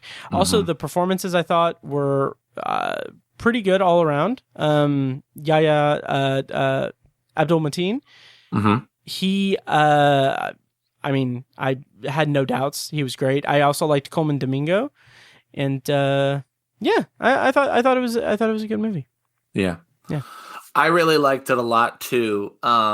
It'll be on my top 10. I don't know that it moved me quite the same as CODA did. Sure. I mean, that movie moved me. Yeah. But I also love horror, so there's that extra weight to it. I also love Chicago, so there's that extra weight to it. Yep. This one was really worth the wait. I mean, I love when I can kind of turn. We saw it on a movie night. When I can turn to Jake halfway through a movie and just be like, "Oh, this is good," and just worth it. Like you said, I thought all the performances were great. There was a little bit of humor. It wasn't funny in a way a Jordan Peele movie can be funny, right? But some of the moments where they just briefly hinted at like being aware of what genre it was in, and I thought that was effective. And stick around for the spoilers, because the thing I love most is how this recontextualizes the original movie. And I'm looking forward to chatting with you about that. Yeah, and expands on it. And I think it's better than the original. Nice. Awesome. Yeah. Well, having said that, we're going to go into our spoiler discussion for Candyman 2021. We're going to play a clip from the trailer, and then when we come back, we are going to spoil Candyman. I feel really connected to this neighborhood. Cabrini Green. It was the projects. I just moved in around the corner. The old candy factory. I'm an artist. You looking for Candyman? He's the monster that's part of this neighborhood. Why are you drawn to this? I'm hoping to spread the story. All about Candyman. The mirror invites you to summon him. You should say his name. I dare you. Candyman. Candyman. Candyman. Candyman. Don't say that. Candyman. All right, well, spoilers on for Candyman. And Mike, you were showing me something. Yeah, well, just my phone's listening to me. The third tweet on my line was some other podcast doing their Candyman. Okay, well, let's not promote another podcast of white dudes saying their opinions about Candyman. But did they also review CODA? I didn't probably think so. Not. Yeah, well, anyway, so spoilers on for Candyman. I want to get your thoughts on it, like what you were hinting at, but I want to talk about beforehand, something that struck me about it was the way that it depicts, and again, this is all like areas that it's a little I don't know, difficult to talk about, but like the police presence in the movie, and how in 1977 it's very interesting the way that it shows that, like, okay, this kid just goes to the laundry and then he screams, and like the result is not that the cops are coming to save him or anything. It's just that they're going to go and beat this man to death. And like, that is just so, just such a strong statement. And it's interesting in that case. But then the thing that I kind of, my jaw dropped, because just, I thought that this was one of the reasons why I thought, like, oh shit, if Nia DaCosta could have made a Twilight Zone episode, I would have been just all for it. I would have eaten it up. Because at the end, when they come and shoot him, I thought that it was just, I don't know exactly what this is saying, but I thought that it was really fascinating the way that we don't see the cop, we only see his shadow. And it's just so interesting for a movie that is depicting like the bad guy of the movie through mirrors and not in real life. And then we see this policeman gun down this man who is not a threat. But we only see his shadow. I just thought that was just very evocative, and it just made my jaw drop. And it mirrors that when the boy is telling the story, he's doing it in shadow puppets. Yes. And oh my God, I can't believe we didn't talk about that non-spoilers, but that whole element I thought was just really great. So I could be misremembering this because it's been 24 hours since I've seen the movie. But, sure. I think the movie opens with the dialogue of the boy telling about the cops, like doing the cops beating on the black man. Yeah. He's doing the shadow puppet thing. It says 1977. Yeah. I think part of you goes, oh, interesting. So there's a kid today talking. They've been talking about this since 1977. Oh, yeah. I could be wrong. I could be just like wishfully thinking that would be clever. But I feel like I remember thinking, they're saying that you're 100% right, because that first scene is him in the room doing that, and then it's not 77 till he goes outside. Yep. Okay, that's so good. That is just that timeless struggle. Yeah. Oh yeah. Right. Oh my God, I didn't even put that together. Like, I noticed it obviously, but like, holy shit. Okay, that's really brilliant storytelling. Oh yeah, and filmmaking. Yeah, that's impressive.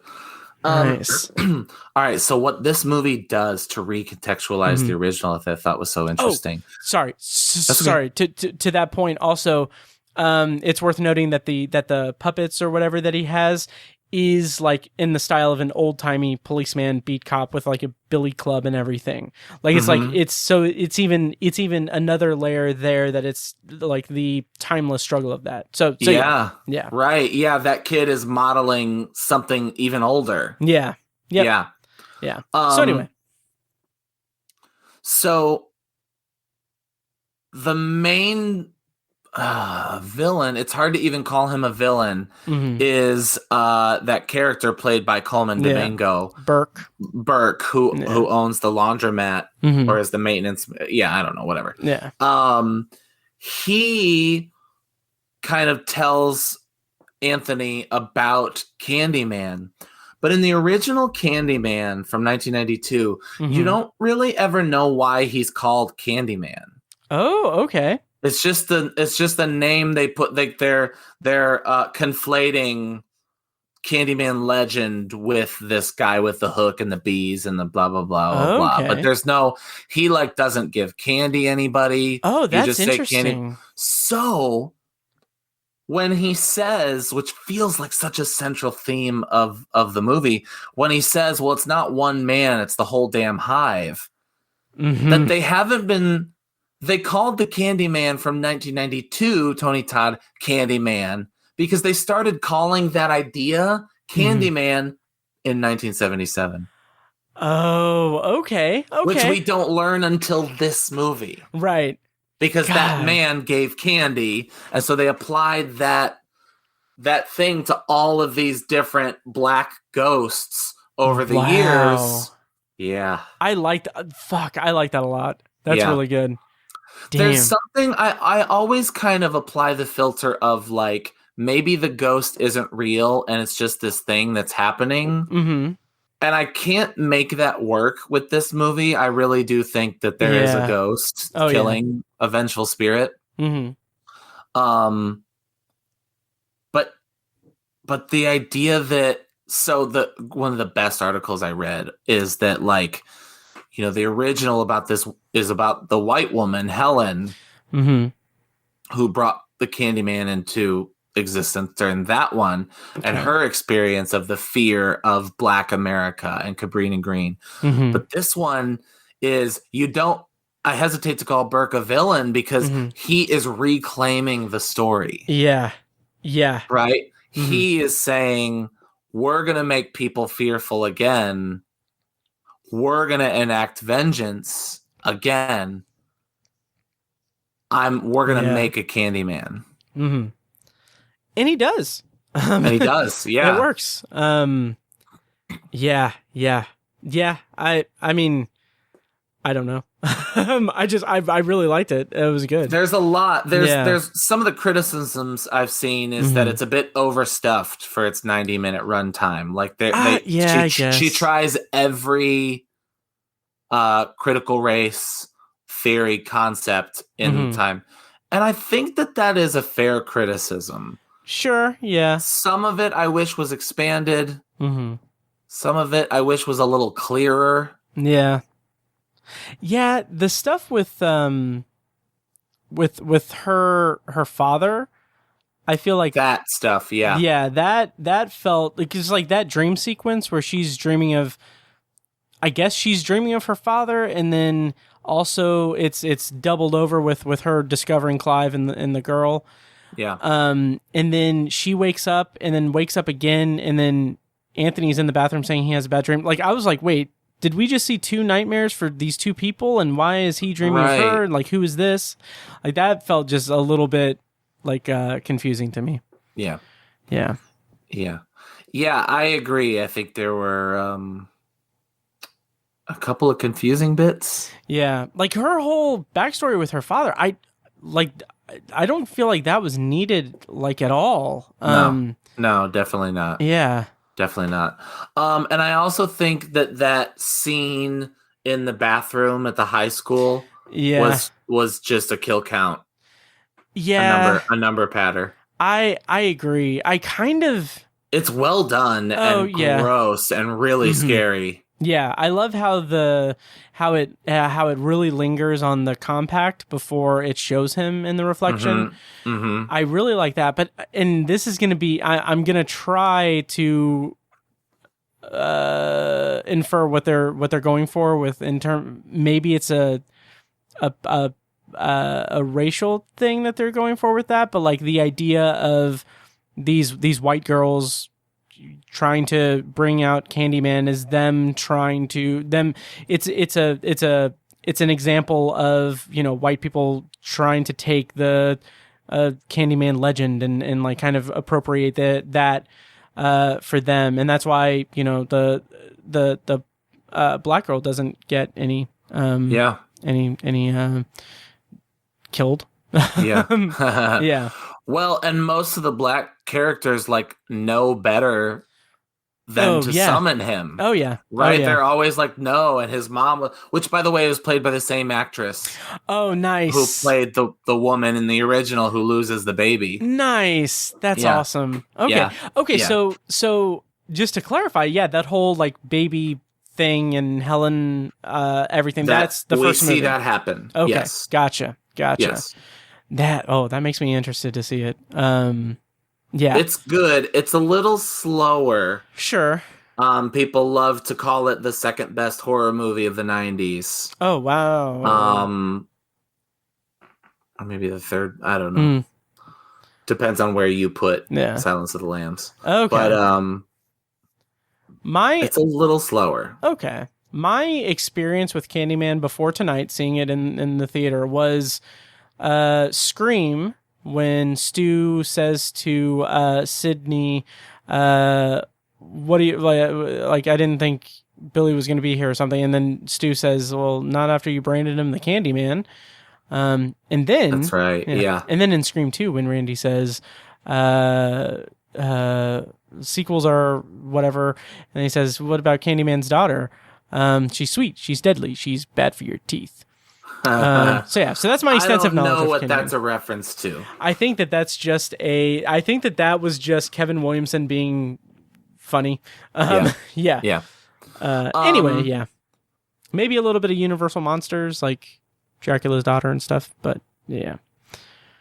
The original Candyman, we could talk about that. It's like the last big horror movie before Scream changed horror. Oh, interesting. Yeah, okay. It's the last horror movie like affected by Scream. Wow. That's an interesting. I mean, surely angle. there were several horror movies that came out between 1992 and 1996. Right. I'm not doing a total dismissal of 4 years or whatever. But when you think of like major horror movies, yeah.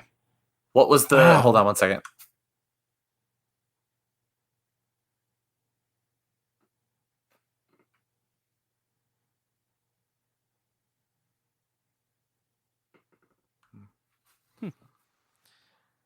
I guess Halloween 6 came out in 1995.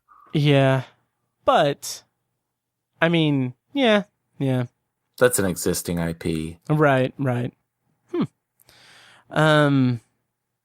Yeah. Are we do we need to do final thoughts? I think so. There's a whole lot more to say about Candyman. Yeah, I'm very intrigued to see the original now, and I mean, holy, like I really enjoyed this, and I think that the stuff coming out of like Monkey Paw Productions is really, really good. Like not just Jordan Peele's stuff, but like this, and of course I'm a Twilight Zone stan, but and oh god, we could have talked about we couldn't have talked about it because there's no information about it, but Nope. Oh yeah. Yep. Just that poster art is like amazing. So I don't know. So just really interesting stuff coming out of Monkey Paw, and Candyman just really delivered. And we didn't talk about the gruesomeness of it, and also the just like the visual. Oh, and the scene in the apartment. Fuck. Of the agent or whatever, or the reporter, critic, being killed and smeared across the window. That was so effective. Yeah, that, and then the part that I couldn't handle was the fingernail. I can't do that. I can't. That's funny. That stuff doesn't really do it for me anymore. Really? Okay. Yeah. Also, I don't know. Yeah. Also, the growing infection of the bee sting, just like him pulling at the. Yeah. Was it like honeycomb? Yes. Right? I thought that was brilliant. I thought that was really, really cool. Yeah. Really smart. Yeah. Oh yeah. Really smart. Oh yeah. Really good stuff. Yep. Good makeup too. Yeah. Oh yeah. Oh, absolutely. And just really, really good. Yeah. I enjoyed it as well. Definitely worth the wait. I really love the reclaiming the myth angle of it. Visually frightening. It's a movie where if I feel up for it, I might sneak out one night in the next couple of weeks and try to see it again. Oh, nice. I think it's worth taking in again for me, for sure. Nice. Very nice. I don't know if I'll see it in theaters again, but I think I might buy it on digital when it comes out. But that's our review of Candyman. Let us know what you thought of CODA and Candyman. And Mike, do we have any parting thoughts before we sign out for the night? I don't think so. Thanks so much for having me back. I know that I always get a couple of kind tweets after I'm on an episode, so that always feels very good. If you're one of those listeners, thank you again. You don't have to, but thank you for listening. Yes. If you're listening, appreciate it. And I say you have to tweet him at I am Mike White. And and once again, where can people find As Good as It Gets and The Spirit of the Staircase? Well, As Good As It Gets, if you just search that and look beyond all the Jack Nicholson paraphernalia, you'll be able to find the band. But As Good As It Gets music.com. As Good As It Gets music.com. That's our landing page. That has all the stuff. As Good As It Gets on Spotify, iTunes, whatever, has all that stuff as well. Sweet. Awesome. Well, congratulations on the album. Thank you. And thank you for joining me for this extended chat. It's always just a fucking blast, man. I love it. So, yeah. So, all right, I'm going to play us out. Thank you guys so much for listening, and we'll be back next time with something. So, yeah. Oh, next time is Ebert's Great Movies List, Part 10, I think. We're doing 2001: A Space Odyssey, Solaris, and, oh, God, what is it? Dog Day Afternoon. So that'll be next. Thank you guys so much for listening, and have a good one. And now, here's a short clip from our Patreon exclusive RSS feed. To hear the full clip and more exclusive Patreon content, go to patreon.com/obsessiveviewer and become a patron at the minimum rate of $1 per month. Thank you and enjoy. I've just been plugging along, doing my thing. Cool. Yeah. Worth mentioning, I'm going to mention it on the podcast, but I did do a guest spot on the Year of Underrated Stephen King. Nice. Had a very, very delightful time on that show, so I'm very excited for people to listen to it. That's cool. Are you going to listen to it, Tiny? Totes. Okay, cool. There are certain points in it that you'll need to skip over, because I just anytime you hear me say my fucking co-host, just skip it. Okay, gotcha. Yeah. I'll be sure to do that. Yeah. Just kidding. Please don't leave. The Obsessive Viewer podcast is edited and produced by Matt Hurt and presented by ObsessiveViewer.com. For a full archive of our episodes, go to ObsessiveViewer.com/OV archive. You can also like our Facebook page and join the OV Facebook group at Facebook.com/TheObsessiveViewer. And follow us on Twitter at ObsessiveViewer and at ObsessiveTiny. And follow our recurring co-hosts at I Am Mike White, that's me, at R.A. Feckus, and at Burger_Lurker. If you enjoy the show, please take a couple minutes to leave us a rating and a quick review on Apple Podcasts. This is the easiest way to support what we do, and all it costs is a little bit of your time. If you'd like to donate to the podcast, you can make a PayPal donation at obsessiveviewer.com/donate, or support us on Patreon for recurring donations and access to commentary tracks and B-roll audio recorded exclusively for patrons at patreon.com/obsessiveviewer. Every donation goes toward paying the fees to keep the podcast running and is greatly appreciated.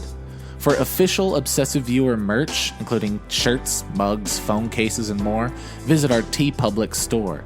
You can find a link to the store in the show notes of this episode and at obsessiveviewer.com/donate. Or you can simply search for Obsessive Viewer at teepublic.com, T-E-E, public.com. For information about our annual live event showcasing short horror films from local filmmakers, check out shocktoberInIrvington.com. And for an archive of all our events, as well as news about potential future events, head over to obsessiveviewer.com/live. For more podcast content, you can find Anthology, Matt's solo podcast covering The Twilight Zone and other classic and contemporary science fiction anthology TV shows at anthologypod.com and on Twitter at OVAnthologyPod. You can also find Tower Junkies, a podcast where Matt and Tiny share their love of all things Stephen King and his magnum opus, the Dark Tower series, at towerjunkiespod.com and at towerjunkiespod on Twitter. And finally, check out The Secular Perspective, Tiny's side project podcast, which tackles current events and life's big questions from the perspective of secular hosts Chad and Amanda at thesecularperspective.com. The theme music for The Obsessive Viewer comes courtesy of the band Loudlike from their EP Mistakes We Must Make. Additional bumper music is provided courtesy of As Good As It Gets, which can be found at facebook.com/asgoodasitgetsband. Thank you so much for listening, and we'll see you next time. Kitty!